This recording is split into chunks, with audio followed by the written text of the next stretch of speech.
ನವರಾತ್ರಿಯ 2ನೇ ದಿವಸ ತಾಯಿ ಬ್ರಹ್ಮಚಾರಿಣಿಯನ್ನು ಪೂಜಿಸ್ತೀವಿ. ಆ ದಿವಸ ಯಾವ ಪ್ರಸಾದನ ಮಾಡ್ಬೋದು ಅಂತ ನೋಡೋಣ. ತುಂಬ ಕಡಿಮೆ ಇಂಗ್ರೀಡಿಯೆಂಟ್ಸ್ನ ಯೂಸ್ ಮಾಡಿಕೊಂಡು ಕ್ವಿಕ್ಕಾಗಿ ಮಾಡುವಂಥ ರೆಸಿಪಿ ಇದು. ನಾನು ಈ ಕಪ್ ಅಳತೆಯಲ್ಲಿ 1 ಕಪ್ ಆಗೋಷ್ಟು ಗೋಧಿ ಹಿಟ್ಟನ್ನ ತೊಗೋತಾ ಇದ್ದೀನಿ. ನೀವು ಯಾವ ಬ್ರ್ಯಾಂಡ್ದಾದರೂ ಗೋಧಿ ಹಿಟ್ಟನ್ನ ತೊಗೋಬೋದು.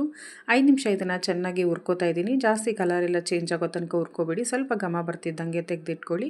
ನಾನೀಗ ಅದೇ ಕಪ್ ಅಳತೆಯಲ್ಲಿ ಅರ್ಧ ಕಪ್ ಆಗೋಷ್ಟು ತುಪ್ಪನ ಹಾಕೋತಾ ಇದ್ದೀನಿ. ನಮಗೆ ಇಷ್ಟವಾದಂಥ ಡ್ರೈ ಫ್ರೂಟ್ಸ್ನ ನಾನಿಲ್ಲಿ ಸೇರಿಸ್ಕೋಬೋದು. ನಾನಿಲ್ಲಿ ಬಾದಾಮಿನ ಹಾಕ್ಕೊಂಡು ಚೆನ್ನಾಗಿ ಹುರ್ಕೋತಾ ಇದ್ದೀನಿ.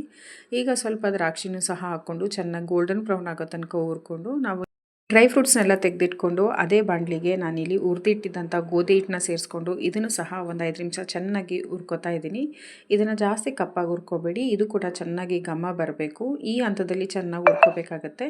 ಈಗ ಅದೇ ಕಪ್ ಅಳತೆಯಲ್ಲಿ ನಾನು 1 ಕಪ್ ಆಗೋಷ್ಟು ಬೆಲ್ಲನ ಸೇರಿಸ್ಕೊತಾ ಇದ್ದೀನಿ. 1 ಕಪ್ ಬೆಲ್ಲಗೆ 1/4 ಕಪ್ ಅಷ್ಟು ನೀರನ್ನ ಸೇರಿಸ್ಕೊತಾ ಇದ್ದೀನಿ. ಯಾವುದಾದ್ರೂ ಬೆಲ್ಲ ಸೇರಿಸ್ಕೋಬೋದು. ನಾನಿಲ್ಲಿ ಆರ್ಗಾನಿಕ್ ಬೆಲ್ಲನ ಸೇರಿಸ್ಕೊಂಡು ಬೆಲ್ಲ ಎಲ್ಲ ಕರಗದ ನಂತರ ನಾವು ಹುರಿದಿಟ್ಟಿದ್ದಂಥ ಗೋಧಿ ಹಿಟ್ಟಿಗೆ ನಾನಿಲ್ಲಿ ಬೆಲ್ಲ ಸೇರಿಸ್ಕೊತಾ ಇದ್ದೀನಿ.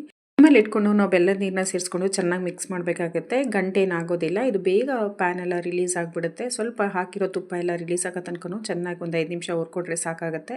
ನೀವು ನೋಡ್ಬೋದು ಎಷ್ಟು ಈಸಿಯಾಗಿ ಪ್ಯಾನ್ನ ಬಿಡ್ತಾ ಇದೆ. ಈಗ ನಾನಿಲ್ಲಿ 1 ಸ್ಪೂನ್ ಆಗೋಷ್ಟು ತುಪ್ಪ ಸಹ ಸೇರಿಸ್ಕೊತಾ ಇದ್ದೀನಿ. ನಿಮ್ಗೆ ಇಷ್ಟ ಇದ್ದರೆ ಸೇರಿಸ್ಕೊಳ್ಳಿ, ಇಲ್ಲ ಅಂತಂದರೆ ಸ್ಕಿಪ್ ಕೂಡ ಮಾಡ್ಕೋಬೋದು. ಈ ಹಂತದಲ್ಲಿ 1 ಸ್ಪೂನ್ ಆಗೋಷ್ಟು ತುಪ್ಪನ ಸೇರಿಸ್ಕೊಂಡು ನಾವೇ ಫ್ರೈ ಮಾಡ್ಕೊಂಡಿದ್ದಂಥ ಡ್ರೈ ಫ್ರೂಟ್ಸ್ನು ಸಹ ಸೇರಿಸ್ಕೊಂಡು ಚೆನ್ನಾಗಿ ಮಿಕ್ಸ್ ಮಾಡಿಕೊಂಡ್ರೆ ದೇವರ ನೈವೇದ್ಯಕ್ಕೆ ಗೋಧಿ ಹಲ್ವಾ ರೆಡಿ ಆಗುತ್ತೆ. ಹೋಪ್ ಈ ವಿಡಿಯೋ ಇಷ್ಟ ಆಗಿದೆ ಅಂತ ಭಾವಿಸ್ತೀನಿ. ಚಾನಲ್ನ ಸಬ್ಸ್ಕ್ರೈಬ್ ಮಾಡ್ಕೊಂಡು ನೋಡಿ. ಮುಂದಿನ ರೆಸಿಪಿಯೊಂದಿಗೆ ಸಿಗ್ತೀನಿ. ಥ್ಯಾಂಕ್